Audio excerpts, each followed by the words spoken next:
我今天要跟大家分享，這個禮拜我去台北地方檢察署，我告希維尼，為什麼呢？因為從4年前我開始公開說中共在恐嚇台灣、詐騙台灣，從那個時候沒有廠商想要給我業配，很多 YouTuber 也不想要靠近我，這件事對我的工作、我經濟傷害蠻大的。還有4年前每天都被罵、被恐嚇，你不要發這個表情哈，我跟你講。回歸台灣一回歸，我第一個收拾你，你這個黑素食，媽的！我跟你講，收復台灣第一個，你在幹嘛？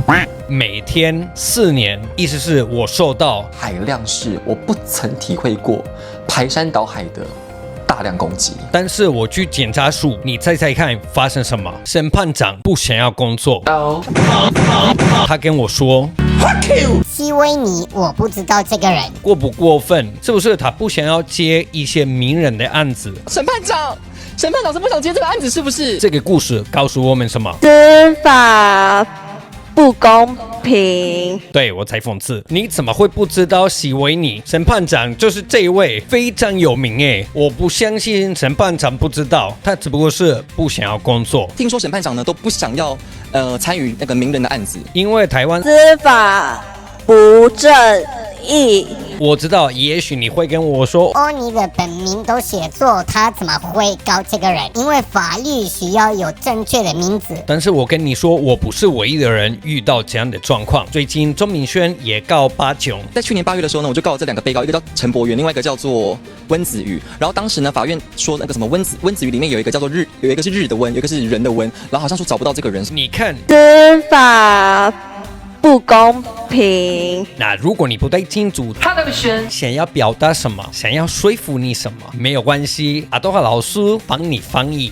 首先，他要說他是受害者，不是說他去中國外宣。沒有這件事。對，我才諷刺，他想要騙你說沒有，我被斷章取義，我是受害者。再來，他想要你相信台灣沒有法律，或是法律不正義。你知道哪一種國家沒有法律或是法律不公平嗎？就是獨裁國家。你知道為什麼他想要你相信這一套嗎？因為最後的目標是你相信選台灣或是選中國是差不多了，說不定中國更好，因為反正2個都是獨裁國家，不是嗎？不要被騙了。還有鍾明軒想要說服我們他是一個受害者，因為他受到海量是排山倒海的大量攻擊。當時我受到大量排山倒海式的攻擊之下呢，是經歷非常大的痛苦，也看了2次的諮商師。我甚至在看諮商師的時候，我都在想說，諮商師是不是青鳥？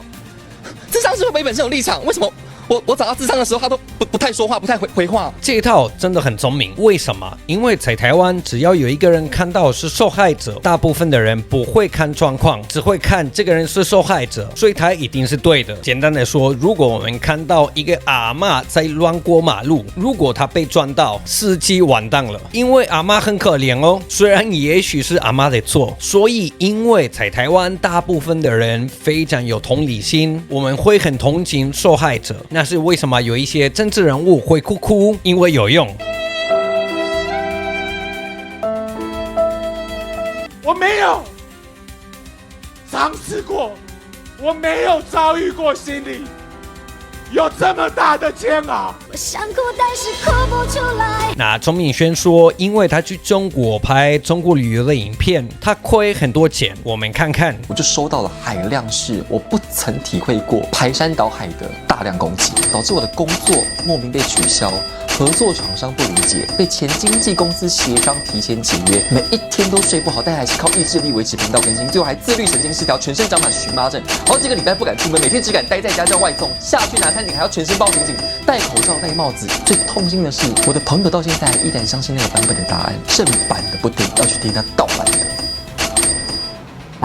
親愛的觀眾，拜託你們，可不可以用排山倒海大量的攻擊我嗎？拜託了。而且說實話，如果你的觀眾是台灣人，你合作的公司是台灣公司，然後你在拍的影片在洗白中共、傷害台灣，台灣廠商不想要跟你合作，也是蠻正常吧？有人生氣是理所當然，反而從另外一個角度來看，有一個人為了為台灣發聲，制止台灣主權，提醒大家，中共對台灣的認知戰反而4年沒有業配，這件事才誇張。支持台灣你會被攻擊，這件事是真的嗎？我要給我已經習慣了，畢竟已經4年。那鍾明軒有沒有收中共的錢？這件事我不知道，我也沒有證據，所以我沒有辦法證明這件事情。但是有一件事我有辦法證明，而且不是什麼被斷章取義了，因為他非常喜歡用這一套。哦，我是被斷章取義。沒有，我把你的影片看完了。在你的影片第一套是什麼？你會把中國人、中國跟中共混在一起，假裝你只不過在拍人民的生活。如果我們只看這一點，看起來沒有問題，但是問題在後面。問題是你說台灣媒體其實在抹黑中國，他們人民真的沒有像新聞上面說的一樣。但是你去中國看到真正的中國，意思是你知道真相，但是一般台灣人不知道。从這點已經有問題，為什麼呢？因為有非常多台灣人去中國，或是在中國有的經驗比你多。非常的多，去中國大陸5天4夜的行程。例如呢，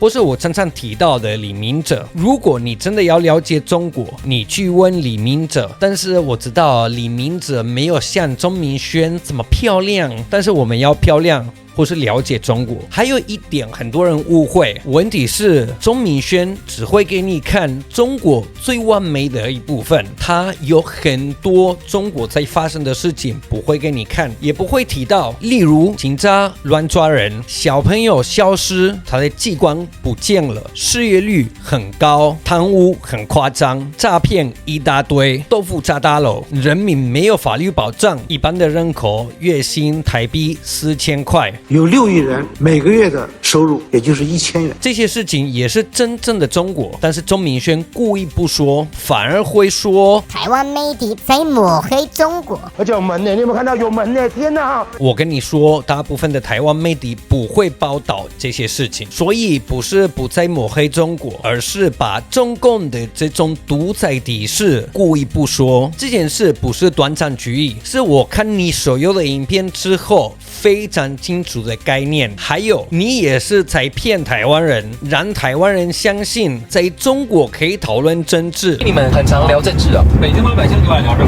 治，真的啊？对啊。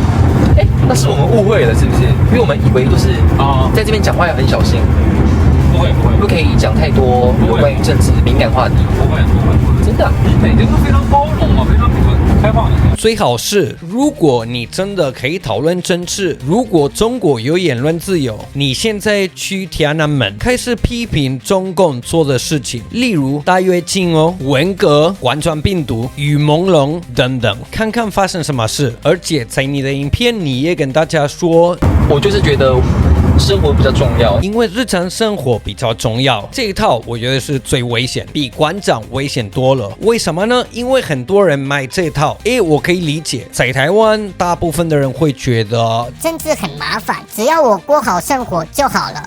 我完全認同。問題是同不同意對你的日常生活差非常的多。你去推特看李老師不是你老師，或是你去看抖音，那邊不是去中國幾次的人，而是住在中國的人，會分享很多在中國真正的狀況。如果你了解那邊的生活如何，或是跟去中國工作比較有經驗的人，例如我或是李明哲，你才會知道統一對日常生活會不會有影響。但是這件事鍾明軒不會跟我們說了，他也許不知道，但是如果不知道，不要跟我說你是看到真正的中國，進入他們的人民生活，而且發現台灣媒體在抹黑中國，因為你這樣做就是在幫助中共在認知戰，簡單的說，騙台灣人，所以人家生氣是應該的咯。我本來也生氣，因為你在幫助台灣的侵略者，但是呢，我現在不會生氣，我只不過會跟大家解釋。我是黑術師，下次再會。